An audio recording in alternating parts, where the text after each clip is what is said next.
Welcome back to clean news Rajasthan. चलिए देखते हैं राजस्थान की 15 फटाफट बड़ी खबरों को। सीएम अजय लाल शर्मा ने विपक्ष की बहस की चुनौती स्वीकारी, कांग्रेस पर साधा तीखा निशाना।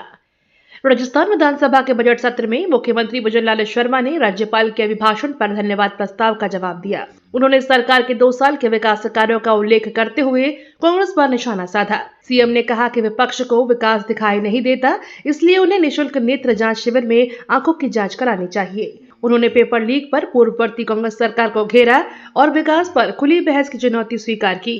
इस दौरान सदन में नोकझोंक भी हुई। पंचायत चुनाव में 2 बच्चों का नियम हटाने की तैयारी, निर्दलीय विधायक ने सरकार पर उठाए सवाल। राजस्थान में आगामी निकाय और पंचायत चुनावों से पहले भजनलाल सरकार बड़ा बदलाव करने की तैयारी में है। सरकार 2 से अधिक बच्चों वाले उम्मीदवारों पर चुनाव लड़ने की पाबंदी हटाने जा रही है। इसके लिए विधि विभाग को फाइल भेज दी गई है, जिसकी जानकारी विधानसभा में मंत्री झाबरलाल खर्रा ने दी। वहीं निर्दलीय विधायक ने कहा कि पंचायत चुनाव में 2 बच्चों का नियम लागू रहना चाहिए और मुख्यमंत्री का नीति पर नियंत्रण नहीं है। सीटीईटी परीक्षा 7 और 8 फरवरी को दिल्ली से स्पेशल टीम करेगी निगरानी। केंद्रीय शिक्षक पात्रता परीक्षा यानी सीटीईटी का आयोजन 7 और 8 फरवरी को किया जाएगा। परीक्षा को निष्पक्ष और पारदर्शी बनाने के लिए दिल्ली से स्पेशल निगरानी टीम तैनात की जा रही है। यह टीम परीक्षा केंद्रों पर व्यवस्थाओं, सुरक्षा और गोपनीयता की निगरानी करेगी। प्रशासन ने सभी केंद्रों पर कड़ी सुरक्षा व्यवस्था के निर्देश दिए हैं। परीक्षार्थियों को समय से पहले केंद्र पर पहुंचने और दिशा निर्देशों का पालन करने की सलाह दी गई है। खेजड़ी संरक्षण पर सीएम अजय लाल की बड़ी घोषणा, जल्द कानून लाने की तैयारी। मुख्यमंत्री अजय लाल शर्मा ने गुरुवार को विधानसभा में खेजड़ी संरक्षण को लेकर बड़ी घोषणा की। उन्होंने कहा कि खेजड़ी के संरक्षण के लिए सरकार कानून बनाने जा रही है और इसका मसौदा तैयार किया जा रहा है। मसौदा तैयार होते ही सदन में विधेयक पेश किया जाएगा। सीएम ने खेजड़ी को राजस्थान का कल्प वृक्ष और पहचान बताते हुए कहा कि यह राज्य वृक्ष है और इसके संरक्षण की जिम्मेदारी सरकार की प्राथमिकता है। सचिन पायलट ने सीएम अजय लाल को लिखा पत्र, बीसलपुर ओवरफ्लो पानी पर रखी मांग। कांग्रेस नेता सचिन पायलट ने मुख्यमंत्री अजय लाल शर्मा को पत्र लिखकर बीसलपुर बांध के ओवरफ्लो पानी के समुचित उपयोग की मांग की है। पायलट ने कहा कि बांध से छोड़े जाने वाले अतिरिक्त पानी को योजनाबद्ध तरीके से संग्रहित कर पेयजल और सिंचाई के लिए इस्तेमाल किया जाना चाहिए। इससे टोंक, जयपुर सहित आसपास के क्षेत्रों को लाभ मिलेगा। उन्होंने सरकार से इस विषय में त्वरित और ठोस निर्णय लेने की अपील की है। पहली बार ग्रामीण रूट पर चलेगी रोडवेज डीलक्स बस, 50,000 लोगों को राहत। ग्रामीण अंचल के लोगों के लिए खुशखबरी है। लंबे इंतजार के बाद अब पहली बार राजस्थान रोडवेज की डीलक्स बस इस क्षेत्र में शुरू की जा रही है। बस सेवा शुरू होने से करीब 50,000 ग्रामीणों को सीधा लाभ मिलेगा। अब गांव से शहर तक पहुंचना आसान होगा और निजी वाहनों पर निर्भरता कम होगी। विद्यार्थियों, महिलाओं और बुजुर्गों को नियमित, सुरक्षित और किफायती परिवहन सुविधा मिल सकेगी, जिससे समय और खर्च दोनों की बचत होगी। 12 फरवरी से बोर्ड परीक्षाएं शुरू, सीसीटीवी निगरानी में होंगे परीक्षार्थी, सुरक्षा रहेगी कड़ी। राजस्थान में 10वीं और 12वीं बोर्ड परीक्षाएं 12 फरवरी से शुरू होकर 11 मार्च तक आयोजित होंगी। परीक्षाओं को नकल मुक्त और पारदर्शी बनाने के लिए सभी परीक्षा केंद्रों पर सीसीटीवी कैमरों से निगरानी की जाएगी। करौली जिले में तैयारियां पूरी कर ली गई हैं। यहां कुल 43,939 विद्यार्थी परीक्षा में शामिल होंगे। सभी केंद्रों पर केंद्राधीक्षक और अतिरिक्त केंद्राधीक्षकों की नियुक्ति की गई है। साथ ही सुरक्षा व्यवस्था भी कड़ी रहेगी। यूपीआई भुगतान पर अब शुल्क नहीं, आम बजट में सरकार ने किया बड़ा साफ ऐलान। पिछले 1 वर्ष से यूपीआई भुगतान पर शुल्क लगाने की मांग को वित्त मंत्रालय ने सिरे से खारिज कर दिया है। सरकार ने साफ कह दिया है कि आम उपभोक्ताओं और छोटे व्यापारियों के लिए यूपीआई भुगतान मुफ्त ही रहेगा। इसी मंशा के तहत आम बजट 2026-27 में यूपीआई और रुपए डेबिट कार्ड लेन देन के लिए 2,000 करोड़ रुपए की सब्सिडी का प्रावधान किया गया है, ताकि एमडीआर मॉडल जारी रह सके। टैक्सी सेवा में सहकारी मॉडल की एंट्री, अमित शाह ने लॉन्च की भारत टैक्सी। सरकार ने टैक्सी सेवा के क्षेत्र में नए सहकारी मॉडल के तहत भारत टैक्सी प्लेटफॉर्म लॉन्च किया है। गृह एवं सहकारिता मंत्री अमित शाह ने गुरुवार को दिल्ली, एनसीआर और गुजरात में इसकी औपचारिक शुरुआत की। उन्होंने कहा कि यह सेवा ओला, उबर जैसी निजी कंपनियों को टक्कर देगी। भारत टैक्सी से यात्रियों को सर्ज प्राइसिंग से राहत मिलेगी, जबकि ड्राइवरों को उनके श्रम का पूरा लाभ सुनिश्चित होगा।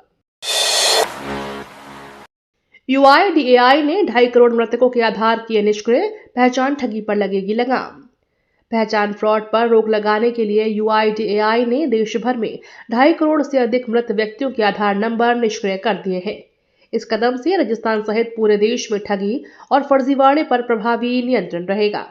यूआईडीएआई का यह फैसला डिजिटल गवर्नेंस को अधिक सुरक्षित और पारदर्शी बनाने की दिशा में बड़ा कदम माना जा रहा है।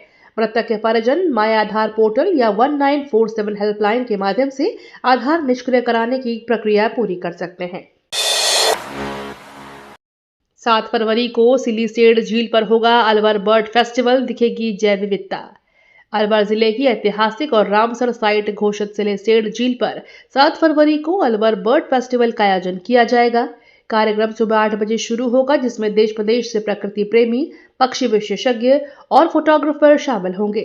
फेस्टिवल का उद्देश्य प्रवासी व स्थानीय पक्षियों के संरक्षण के प्रति जागरूकता बढ़ाना है। इस दौरान बर्ड वॉचिंग, फोटोग्राफी और विशेषज्ञों के व्याख्यान भी होंगे। कोटा रेल मंडल में वेंडर्स के लिए ड्रेस कोड लागू, सेवा संकल्प अभियान शुरू। कोटा रेल मंडल के सभी स्टेशनों और गुजरने वाली ट्रेनों में अब वेंडर्स वर्दी और आई कार्ड में नजर आएंगे। रेलवे ने वेंडर्स के लिए ड्रेस कोड लागू कर दिया है। इसके साथ ही यात्रियों की सुविधा के लिए सेवा संकल्प अभियान शुरू कर दिया जा रहा है। अवैध वेंडर्स पर रोक लगाने के उद्देश्य से एक शिकायत नंबर भी जारी रहेगा, जिस पर यात्री गुप्त रूप से ओवर चार्जिंग और घटिया खान पान सामग्री की शिकायत दर्ज करा सकेंगे, जिससे यात्रियों को सीधा लाभ मिलेगा। अजमेर नए डिस्ट्रिक्ट कोर्ट में सुविधाओं की कमी, वकीलों की अनिश्चितकालीन हड़ताल शुरू। अजमेर के नए डिस्ट्रिक्ट कोर्ट भवन में काम शुरू होते ही वकीलों में भारी नाराजगी देखने को मिल रही है। करीब 180 करोड़ रुपए की लागत से बने कोर्ट परिसर में वकीलों के लिए चैम्बर, टेबल कुर्सी और अन्य बुनियादी सुविधाएं नहीं होने का आरोप है। इससे नाराज डिस्ट्रिक्ट बार एसोसिएशन ने अनिश्चितकालीन हड़ताल शुरू कर दी है। हड़ताल के कारण न्यायिक कार्य प्रभावित हो रहा है और पक्षकारों को भारी परेशानी झेलनी पड़ रही है। हाई कोर्ट का आदेश, राजस्थान में ईसाई विवाह पंजीकरण अनिवार्य, एसीबी जांच पर उठे सवाल। राजस्थान हाई कोर्ट ने ईसाई विवाह प्रमाण पत्रों के पंजीकरण को अनिवार्य करार दिया है। कोर्ट ने स्पष्ट किया है कि विवाह का विधिवत पंजीकरण कानूनी प्रक्रिया का अहम हिस्सा है। साथ ही अदालत ने एक मामले में एसीबी की जांच प्रक्रिया पर भी सवाल खड़े किए। कोर्ट ने कहा कि जांच निष्पक्ष और तथ्यों के आधार पर होनी चाहिए। इस आदेश को राज्य में ईसाई विवादों की कानूनी मान्यता और प्रशासनिक पारदर्शिता की दिशा में महत्वपूर्ण माना जा रहा है। खिचड़ी बचाओ आंदोलन में अनशनकारियों की तबीयत बिगड़ी, मंडी बंद का ऐलान। बीकानेर में खिचड़ी संरक्षण को लेकर चल रहे महापड़ाव के तीसरे दिन आंदोलन तेज हो गया है। अन्न जल त्याग कर अनशन पर बैठे कई आंदोलनकारियों की तबीयत बिगड़ने लगी है। आंदोलन में कुल 458 पर्यावरण प्रेमी शामिल हैं, जिनमें 60 महिलाएं भी हैं। स्थिति गंभीर होते देख आंदोलनकारियों ने मंडी बंद करने का ऐलान करते हुए प्रशासन को चेतावनी दी है कि मांगे नहीं मानी गई तो आंदोलन और उग्र किया जाएगा। अवैध रूप से मॉडिफाइड ट्रैक्टर ट्रॉलियों से माल परिवहन, ट्रक यूनियन का जोरदार विरोध। बूंदी जिले की कृषि उपज मंडी कुंवारती से ट्रैक्टर ट्रॉलियों द्वारा हो रहे अवैध और ओवरलोड माल परिवहन के खिलाफ ट्रक यूनियन में भारी आक्रोश है। ऑल इंडिया मोटर व्यवसाय एसोसिएशन के नेतृत्व में ट्रक चालकों ने जिला परिवहन कार्यालय पर प्रदर्शन कर अनिश्चितकालीन धरना शुरू किया। प्रदर्शनकारियों का आरोप है कि अवैध रूप से मॉडिफाइड ट्रैक्टर ट्रॉलियां व्यावसायिक परिवहन में इस्तेमाल हो रही हैं, जिससे नियमों की अनदेखी, सड़क सुरक्षा को खतरा और ट्रक चालकों का रोजगार प्रभावित हो रहा है। जोधपुर में रात की गश्त बाइक स्क्वाड से, ट्रायल के दौरान नहीं हुई आपराधिक वारदात। जोधपुर शहर में रात के समय होने वाली आपराधिक घटनाओं पर रोक लगाने के लिए पुलिस ने बाइक स्क्वाड गश्त की नई व्यवस्था लागू की है। पुलिस कमिश्नर ओम प्रकाश पासवान ने बताया कि भीतरी शहर सहित अन्य इलाकों में 3 रातों तक इसका ट्रायल किया गया, जिसमें कोई भी आपराधिक घटना दर्ज नहीं हुई है। ट्रायल की सफलता के बाद अब इसे नियमित रूप से लागू किया जा रहा है। कमिश्नर ने पुलिस कर्मियों को सतर्क रहकर छोटी से छोटी हलचल पर नजर रखने के निर्देश दिए हैं। कृष्ण गमन पथ बनेगा ब्रज आस्था का नया गलियारा, पूछरी में 67 करोड़ विकास।